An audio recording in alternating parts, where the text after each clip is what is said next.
My name is Donna Hale, and at 32 years old, I've learned that people love to say money can't buy happiness, but they always forget that it can buy something far more precious, Nayan peace. Or at least want security. That's all I ever wanted. Not yachts, not designer handbags, not Mediterranean sunsets on a white balcony in Santorini. Just a life where one flat tire, one unexpected bill, or one sudden layoff wouldn't send me spiraling into panic. I live in Flagstaff, Arizona, where the pine trees stand like sentinels and the mountain air feels ancient, like it remembers every storm and every secret that's passed through.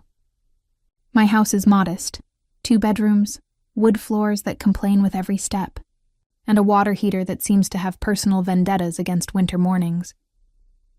I bought it back in 2016, after landing my systems analyst position at a medical logistics firm. It wasn't glamorous work, but it was steady, logical, dependable. The kind of job that lets you sleep through the night without worrying about pink slips or bounced paychecks. I drove the same 2008 Toyota Matrix I'd had since college, rear bumper dented from a parking lot mishap, and I never once thought about replacing it. My mornings were a quiet routine of control. Coffee, oatmeal, and a quick check of my savings before logging into work. Watching that number grow gave me comfort, like proof that I was building something stable in a world that wasn't $92,300, then $97,200, then $212,400. By the summer of 2024, my account sat at $212,000 even. A number that felt sacred. That figure wasn't just money. It was validation. It meant I'd made the right choices, the skipped vacations, the packed lunches, the hand-me-down furniture. It was proof that my small sacrifices had meaning. My savings wasn't greed. It was insurance, a shield, something to catch me if life ever tried to pull the rug out. I didn't talk about it much, not because I was keeping secrets, but because people don't always know how to hold someone else's discipline without mocking it. They turn restraint into an insult. My brother, Ellis Hahn, once smirked and said, "What are you saving for, the end of the world?" I wanted to tell him, "No, Ellis, I'm saving so the world doesn't end me." What I didn't realize then was that I wasn't just trusting numbers on a screen. I was trusting systems, and worse, I was trusting people. I believed would never betray me, and then came the reunion. Every June, our family caravans to Lake Powell for a long weekend at my parents' old log cabin. It's always the same: burnt burgers, tangled fairy lights, awkward family games, and just enough nostalgia to cover the cracks. We pretend we're still close, even when the laughter fades faster every year. I arrived early that Friday afternoon. The Arizona sun was already hot enough to sting. My dad waved from the porch, beer in hand. My mom was in the kitchen, pretending she wasn't irritated that half the family was late. I helped slice watermelon and dodge questions about when I was finally going to settle down. Then, just before sunset, a black sedan rumbled up the dirt path, dust rising like a storm behind it. Ellis rolled down the window, that same cocky grin plastered across his face. "Donna Hale!" he shouted, drawing out my name like a talk show host introducing a contestant. "Still living off the grid and crunching numbers?" I met him halfway, arms crossed. "Still making jokes that no one laughs at?" From the passenger seat, Delaney stepped out. Flowy sundress, oversized sunglasses, perfume that smelled like citrus and confidence. "Donna," she sang, wrapping me in a hug that was all surface and zero warmth. "You look exactly the same. Still so disciplined." "Guess some things don't change," I said, smiling politely. It had been over a year since I'd seen them in person. They looked good, tired maybe, but polished in a way that suggested effort. Ellis smelled like aftershave and Red Bull. Delaney like sunscreen, and a life I'd never live. That night, during dinner, Ellis kept cracking jokes about my mountain monk lifestyle. "She's taken a vow of silence. And online dating," he said, smirking over his beer. The table laughed. Delaney smiled, but her eyes stayed fixed on me, my hands, my watch, the way I poured the lemonade. Later that night, as the family roasted marshmallows and recycled the same old high school stories, I caught Delaney watching me again, You're always so put together. Donna, she said softly when our eyes met. I don't know how you do it, I shrugged. It's not that hard. I just plan. She nodded like she was taking notes. Planning, she repeated, almost tasting the word. The next morning, she was already up when I came into the kitchen for coffee. The others were still asleep. Everyone's napping later, she said casually. Want to walk the lake trail with me? I hesitated, then agreed. The trail wound along the waterline, gravel crunching beneath our shoes. The sun was warm, but the breeze off the lake kept it pleasant. You could hear the faint hum of jet skis and laughter echoing across the cove. After a few minutes of silence, Delaney spoke. I'm sorry if Ellis teased too much last night. He thinks he's being funny.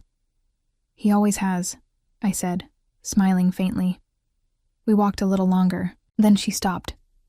Donna, she said, her voice smaller now, I need to tell you something.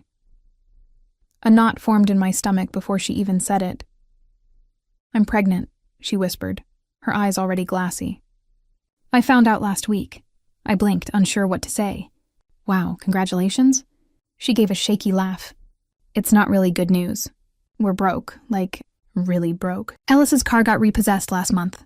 We're 3 months behind on rent. And now this. The knot tightened. I don't know what we're going to do, she said. I'm working double shifts at the cafe. He's between jobs again. I'm scared, Donna. The words came out before I could stop them. I can help. I mean it. I'll send you something, just until you get caught up.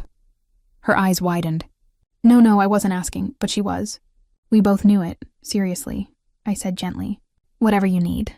She nodded, wiping her eyes. Thanks, I don't know what to do anymore. We finished the walk in silence. When we got back, Ellis was laughing with our cousins like everything was fine. That night, I went to bed thinking about my numbers again. How much could I give without it hurting too much? The next morning, I came down earlier than usual. The cabin was silent. No coffee brewing yet. And there was Delaney, sitting at the kitchen table, leaning over my son laptop. She looked up too fast. Oh, sorry, she said, fingers frozen on the trackpad. Just checking the weather. My phone died overnight. Sure, I said slowly, forcing a smile. She stepped aside. I closed the laptop gently. She murmured something about a storm coming at 4, smiled too brightly, and left the room. I stood there for a long time. The laptop was open. I never leave it that way. I didn't remember logging out. A whisper of doubt crept in, but I pushed it away. This was Delaney. Family. Still, later that morning, I changed my bank password, just in case. But I didn't go further. No two-factor authentication. No new security questions. It felt paranoid. It felt disloyal. That night, I thought about a number. 5,000. 5,000 wouldn't break me. It wouldn't even dent the surface. And if it could give them some breathing room, help them prepare for a baby, then maybe it was worth it. By Sunday, the trip was over. They left before lunch. Delaney hugged me tight. You're the best, Donna. You really are. I smiled, not knowing how much that sentence would come to haunt me. The drive home was quiet. I was already planning the transfer in my head. Monday morning started like any other. I fed the neighbor's cat, brewed my coffee, and opened my laptop. The sky outside was a heavy, cloudy gray. I logged into my bank account, expecting the same comforting number. 6 digits that had taken years to build. But the number that met me made my heart stop. 0. I blinked, refreshed the page, waited, still 0. I thought it had to be an error. A glitch, I checked again. The number didn't change. My coffee sloshed against the side of the mug as I grabbed my phone and dialed customer service. Thank you for calling Western Oak Credit Union, a cheerful voice said. How can I help you today? This is Donna Hale, I managed. My savings account is showing 0. That's not possible. Let me check, the woman said gently. Can I verify your name and the last 4 of your social? I did. There was a long pause. I'm seeing several outgoing transfers between Friday night and Sunday, she said finally, all totaling $212,000. If you've ever felt betrayed by the people who should have been your biggest supporters, let me know where you're watching from. My throat went dry. Where did it go? Several external accounts, she said. I'll email you the transaction list. The email arrived seconds later. Line after line of withdrawals scrolled before my eyes. 18,500, 12,000, 22,000 each. Number landed like a punch. Then I saw the names. Delaney R. Hale. Ellis J. Hale. The room blurred around me. My brother, his wife, the same two who'd smiled across my dinner table, who'd thanked me for lemonade, who'd hugged me goodbye yesterday morning. I sat for a long, frozen minute. Then I stood, packed a small overnight bag, and drove to Phoenix, without telling anyone. Their apartment complex came into view just after noon. Cheap siding, sun-bleached to beige, a sagging balcony, a row of crooked mailboxes. I'd been there before. But now, looking at it, everything felt different. Like the last illusion had finally shattered. I knocked once, then again. Ellis opened the door in basketball shorts and a wrinkled shirt, barefoot and holding a half-empty bottle of orange soda. "Donna," he said with a lopsided smile. "Didn't expect to see you today. Everything okay?" I didn't answer, just walked past him into the apartment. Delaney was on the couch, scrolling through her phone like nothing had happened. She glanced up, blinked once, then slowly set the phone down. She was wearing one of Ellis's sweatshirts, oversized and faded. "I know," I said.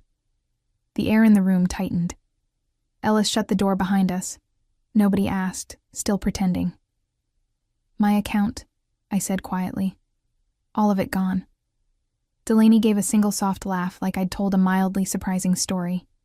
"You're being dramatic." "You used your names," I said. "You didn't even bother hiding it." "Relax," she said, brushing imaginary lint from her knee. "We needed it more than you." "You're always fine, Donna. You'll bounce back."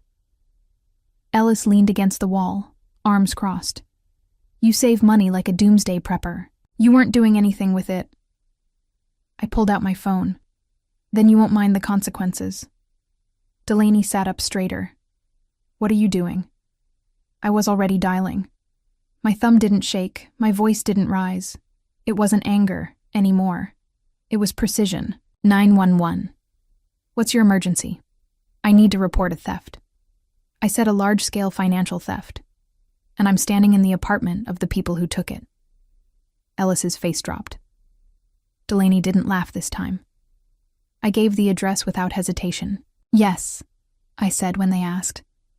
"I'll wait outside." They were arrested 3 days later.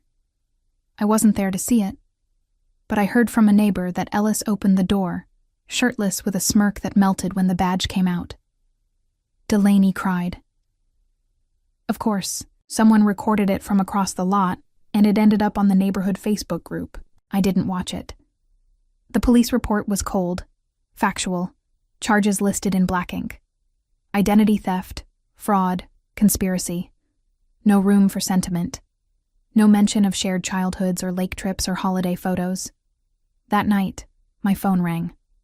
It was my mother. I stared at the screen for a full minute before answering. "Donna," she sobbed before I could speak. "What have you done?" "She's your brother's wife. She's pregnant." I said nothing. "She's pregnant." She repeated. "You called the police on your own family. She's not pregnant," I said. Silence. "What?" She lied. "There is no baby." The investigator told me. She admitted it under questioning. More silence. I could hear my father's voice in the background asking what was going on. Then a sharp curse. His. "I think I'd never heard him say anything like that. I need to go," she whispered. And the line went dead. I stood in the middle of my kitchen, phone still in hand. The dishwasher beeped that it had finished. A breeze came through the open window and moved the corner of a receipt on the counter. Everything around me was normal, steady. The kind of ordinary I'd worked so hard to protect. The next morning, I emailed the detective to confirm I'd be pressing charges and participating fully in the case. She responded quickly. Grateful, she said, and told me what would happen next. There'd be a trial, maybe restitution, maybe not. But the process had begun, and I wasn't stepping back. The trial didn't take long. The evidence was clean. The transfers were traced directly back to them down to the IP address in their apartment. Keith, the digital forensic analyst I hired, testified with a calm clarity that made their defense look like theater. Ellis sat there like it was all beneath him, his jaw clenched, his hands folded like a man enduring an inconvenience. Delaney cried, through most of it, dabbing at her eyes like someone auditioning for mercy. Neither of them looked at me. The judge called it deliberate and predatory, called it a betrayal layered in both emotional and financial cruelty. I didn't flinch. Ellis took a plea deal. 6 years in federal prison, no chance of parole for at least 5. Delaney got 2 years and 5 years probation. She made a short statement at sentencing, something about desperation, something about how sorry she was for the confusion, but she never once used my name, never looked at me. There was no apology. I recovered $71,000 through the court's asset seizure. Ellis had bought a new car with my money, leased under Delaney's name but paid in full. They drained the checking account, and there was some jewelry the court let me claim. Theirs, $42,000, was just gone. Groceries, rent, gambling, maybe beer. Ordinary life paid for by the quiet, disciplined one in the family. After sentencing, I walked out alone. No one waited for me. No messages, no apology calls from extended family. My parents didn't show. I didn't expect them to. There was no screaming match, no cathartic confrontation, just the sound of my shoes on the courthouse steps in the cold bite of January air. When I got home, I made tea and sat by the window. The sun was low, coloring the edge of the snowbank a soft gold. I didn't feel triumphant, just tired. But I wasn't broken.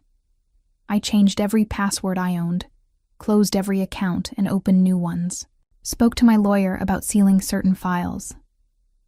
I bought a new lock for my door, not because I feared break-ins, but because I was learning how to be someone who guards things better. The rest of them stayed silent, and I started again. 8 months later, my life is quieter in ways that feel earned. I still live in the same house, drive the same car, drink the same morning coffee. But nothing is exactly the same. Not really. I've rewritten the rules, starting with myself. The first thing I rebuilt was control.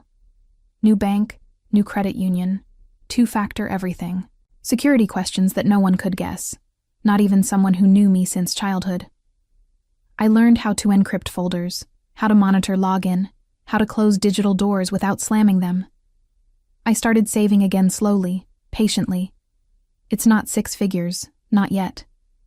But every dollar means more now. It's not just money, it's proof I survived something that was meant to leave me gutted. I don't talk to Ellis or Delaney. I don't answer the calls from unknown numbers that started showing up last month. I don't check the neighborhood Facebook page where someone said Delaney posted a Bible quote about forgiveness. That's her business, not mine. Instead, I started hiking more. I take longer walks. I bought a used camera and started capturing small things.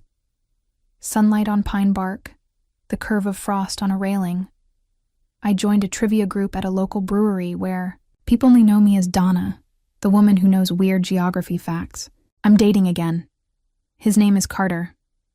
He's kind and a little awkward, and knows when to leave things alone. I haven't told him everything yet. I probably will eventually. But for now, we laugh. We sit in silence that doesn't ache. And when he asks about my past, I tell him used to save too much and trust too easily. The rest can come later. No one touches my accounts but me now. No one else holds the keys. Not to my passwords, my finances, or my future. What they took changed everything. But what I built after, it's mine.